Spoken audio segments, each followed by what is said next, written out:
tad tā priede pazudīs. Bet tomēr, priede mums būtu tā kā jāsaudzē Latvijā. Vismaz Latvijas valsts meži tā dara. Viņi tur arī vietās, kur varbūt tās nav racionāli, finansiāli stādīt priedi, viņi stāda priedi. Bet tas ir cits stāsts.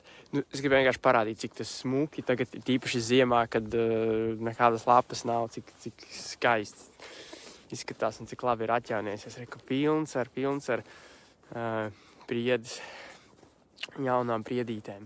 Kāpēc tik labi atjaunojās? Tāpēc, ka, kailcirta, liela kailcirta, daudz saule un piemērot apstākļi. Paņemsim, tur gan jau, kad pie tās mežmaliņas tā priede negribēs īsti augt.